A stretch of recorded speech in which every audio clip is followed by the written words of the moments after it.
Salut à tous, on se retrouve pour le deuxième épisode de Accrocho, parler des addictions invisibles et plus précisément celle de l'addiction au sucre. On va commencer cet épisode par écouter un témoignage d'un proche à nous qui parle du coup de son addiction au sucre et de comment ça s'est présenté, comment ça s'est manifesté. Et ensuite, on pourra débattre entre nous et apporter des petites précisions, des petites anecdotes. Bonjour à tous, je m'appelle Charlotte, j'ai 20 ans et je suis actuellement étudiante. Je suis là pour vous parler de mon addiction au sucre. C'est vrai que pour ma part, l'addiction au sucre, je pense qu'elle a commencé à l'adolescence. Donc depuis toute petite, il y a toujours eu la présence du sucre dans ma vie, notamment dans les friandises, les paquets de bonbons, les goûters. Donc depuis enfant, en fait, j'ai toujours mangé du sucre. Mais pour moi, c'est à l'adolescence que ça s'est vraiment marqué. Je pense que c'est une période qui est compliquée au niveau de la confiance en soi, du rapport aux autres. Et c'est peut-être pour ça que chez moi, en tout cas, ça s'est caractérisé par une addiction au sucre. Donc cette addiction, en fait, dans la vie de tous les jours, j'avais parfois des crises où j'avais très envie de sucre, mais dans des quantités qui étaient totalement ingérables. Enfin, ça pouvait être un pot de glace, un paquet de bonbons entiers. Enfin, voilà, c'était vraiment des grosses crises où j'avais envie énormément de sucre. Je dépensais notamment beaucoup d'argent de poche là-dedans. Puis aussi, même au quotidien, quoi, il y avait beaucoup de sucre dans ma vie. Et je ne me rendais pas forcément compte, enfin beaucoup d'aliments, je ne me rendais pas compte. Puis en grandissant, mon rapport au sucre, il a forcément changé. Je me suis énormément renseignée sur le côté très néfaste en fait, du sucre sur la santé, qui a un énorme impact, sur le fait que c'était une drogue, et puis sur le fait qu'il y avait une énorme partie de la population qui était touchée par cette addiction et qui ne s'en rend même pas forcément compte. Enfin, il y a plein d'aliments, on ne se rend pas compte qu'il y a du sucre dedans. Donc j'ai essayé d'arrêter cette addiction. Donc ça a été compliqué, j'ai été voir des diététiciennes qui m'ont vraiment conseillé de sur 30 jours faire une cure de sucre, en ingérer vraiment 0 g, pour essayer de pouvoir réguler par la suite après les 30 jours le sucre. Donc en fait on peut même pas pendant ces 30 jours prendre de pain ou de pâtes, c'est vraiment très compliqué. Ça a été des périodes assez compliquées. Ensuite, maintenant, ce que j'ai fait dans ma vie de tous les jours, c'est que j'accepte en fait ce besoin de sucre que j'ai, mais j'essaye de le remplacer par des choses plus naturelles, par exemple le sucre de fruits, le miel, parfois du chocolat noir. J'essaye au quotidien d'apporter en fait du sucre, mais plus naturellement. Même j'ai adopté tout un régime anti-inflammatoire. Donc toute mon alimentation a changé. C'est vrai que cette addiction au sucre, elle a eu un énorme impact dans ma vie, notamment à l'adolescence, parce que je me suis sentie très seule face à ça, jugée, honteuse, coupable, c'était compliqué. Et puis ensuite, j'ai eu du mal en fait à me détacher. C'était vraiment quelque chose qui a pris du temps et de la patience et en fait qui a demandé un autre mode de vie. Maintenant, je pense que j'y suis arrivée.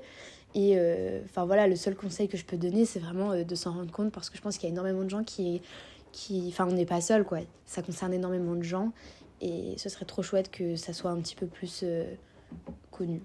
Donc qu'est-ce que vous en avez pensé Est-ce que vous vous sentez touché par cette addiction au sucre? Est-ce que vous avez des retours à faire sur ce qu'on vient d'écouter? Moi personnellement, pas forcément. Je sais ce que c'est d'avoir une addiction.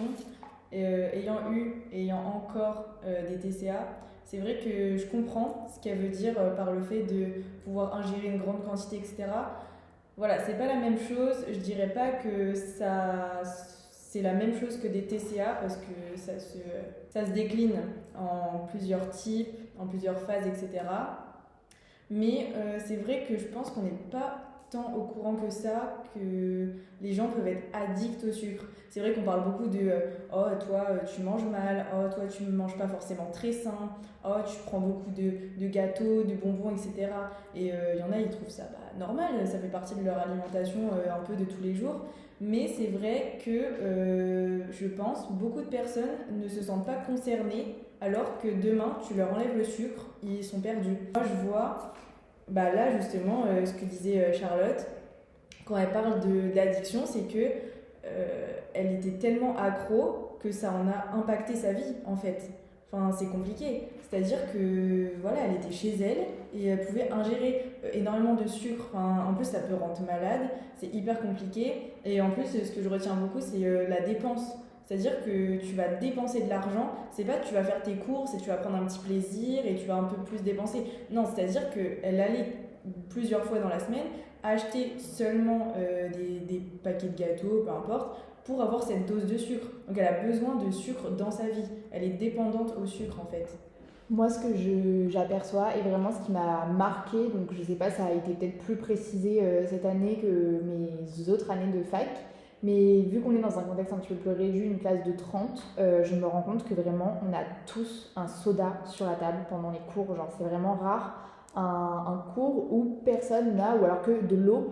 Il y a vraiment souvent avec les machines qui sont à disposition dans la fac, etc., on consomme beaucoup de soda et de gâteaux industriels, et la quantité de sucre qu'on ingère tout au long d'une journée, elle est astronomique, quoi. C'est vrai. Sachant qu'il y a environ 5 à 10% de Français qui se disent, même qui ont été diagnostiqués entre guillemets accros au sucre. Je pense que c'est vrai que les pauses, par exemple, ça nous pousse à les consommer alors qu'on n'en a pas forcément besoin. Mais c'est parce que on est étudiant, les cours ça va vite, on doit gérer notre vie à côté. Et c'est vrai que prendre un petit truc à la machine rapidement, c'est fait. C'est pas comme si on pensait à se préparer un goûter à la maison, voilà. Mais c'est vrai que du coup ça nous pousse un peu à la consommation en plus de sucre. Moi je le vois depuis que je suis à la fac. Je mange très rarement du sucre, ça va être exceptionnel. Je parle évidemment de sucre raffiné. Et je vois que par exemple, je prends beaucoup plus de café, donc de café très sucré, alors qu'avant je n'en consommais pas. Mais c'est vrai que c'est mon petit plaisir. Alors c'est pas grave, c'est pas pour ça que je suis addict au sucre, mais c'est vrai que ça me rajoute du sucre dans mon alimentation alors que j'en ai absolument pas besoin et c'est du mauvais sucre. Parce que je vais penser que ça me donne un petit coup de boost parce que c'est un café, en fait pas du tout. Justement par rapport à ça, ça te donne un coup de boost. En fait, c'est vraiment l'effet dopamine. Le sucre, en fait, quand tu l'ingères, ça active des systèmes de récompense à ton cerveau. Et c'est ça aussi, c'est pour ça qu'on galère à arrêter le sucre et à l'enlever de notre alimentation. C'est parce qu'il y a vraiment cet effet de dopamine que le sucre peut nous apporter. Ouais, exactement. Moi, perso, ça a toujours été dans mes habitudes de manger énormément de sucre. Moi, je sais que j'ai vécu une période, je sais pas si ça a été pour tout le monde pareil.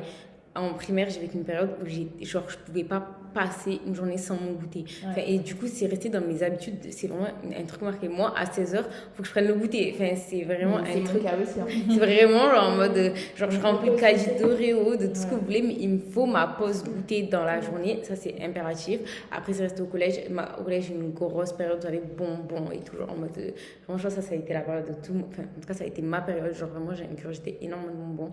Et maintenant, je suis plus adulte. J'ai l'impression que tout ce que je mange, c'est hyper sucré. Ouais. Moi, j'ai une addiction au Capri Sun. Il faut savoir que je bouffais des Capri Sun à longueur de journée.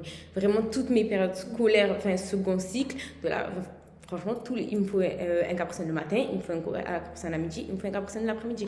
Le Capri Sun, c'était mon café. Et maintenant que j'ai arrêté les Capri Sun depuis que je suis entrée dans les études supérieures, aujourd'hui, le Capri Sun, c'est dégueulasse. C'est extrêmement sucré. Je trouve ça écœurant. Mais ça, c'est vraiment des habitudes culturelles et sociales parce que depuis toujours, on nous dit que quand il y a une fête, il faut un gâteau, que le dessert, c'est obligatoire à table, le dessert, c'est l'une des parties les plus importantes du repas. On a toujours été habitués à vraiment fêter, consommer le sucre.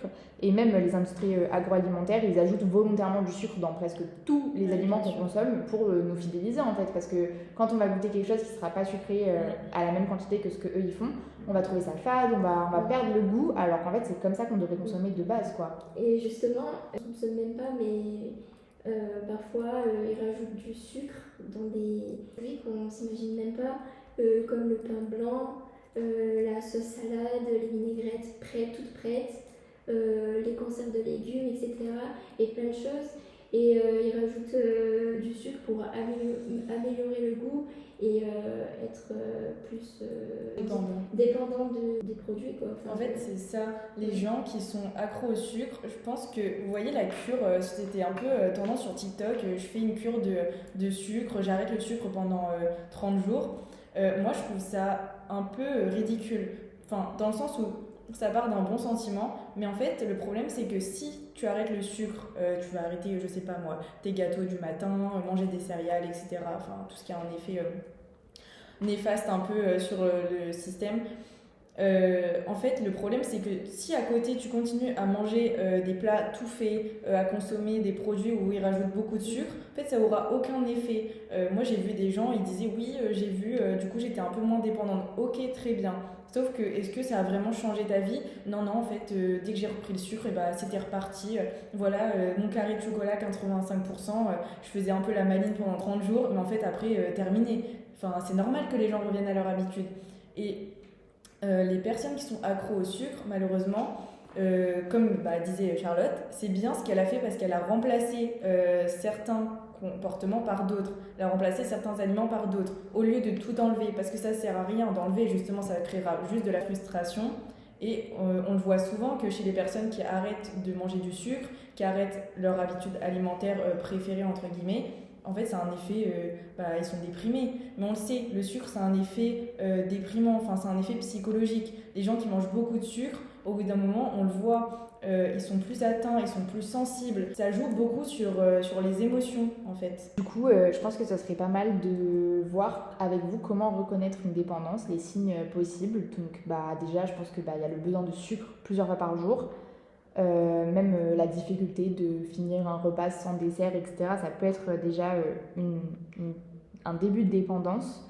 Ou même l'envie, après une grosse émotion, après un stress, une colère ou quelque chose qui nous a blessés, avoir besoin d'aller dans le sucre, ça peut aussi jouer. Puis aussi, moi je trouve ça très important d'en parler, l'auto-justification. Oui. De tout seul se dire mais non, mais c'était qu'un carré de chocolat, alors que pas forcément quelqu'un vous a fait cette remarque. Donc ça peut vraiment être... Il faudrait se poser la question de est-ce que vous pensez que vous serez capable de passer une semaine sans sucre ajouté ?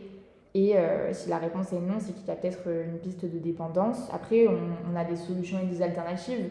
Par exemple, il y a des désintox, il y a des manières assez douces, sans culpabilité, prendre conscience de la quantité consommée avec les étiquettes ou repérer même les sucres cachés. On peut réduire progressivement, mais pas supprimer brutalement parce que ça serait trop brutal pour le corps et pour l'esprit. Et aussi, il y a plein d'alternatives naturelles, les fruits frais, les épices, les yaourts, qui peuvent remplacer les sucres raffinés qu'on trouve dans les industries agroalimentaires. En fait, le but, c'est de se rendre compte si ça impacte vraiment votre vie. Le but, c'est vraiment de manger tout ce qui vous plaît, ce qui vous fait plaisir, mais tout en faisant attention à vous et à votre santé, en fait. C'est surtout la quantité, au final, je pense que... Exactement. Le sucre, c'est pas vraiment l'ennemi, mais c'est plutôt la dépendance en vrai qui va être le problème. Merci à tous d'avoir écouté Accro Show et on se retrouve la semaine prochaine pour notre dernier épisode sur l'addiction invisible au sport.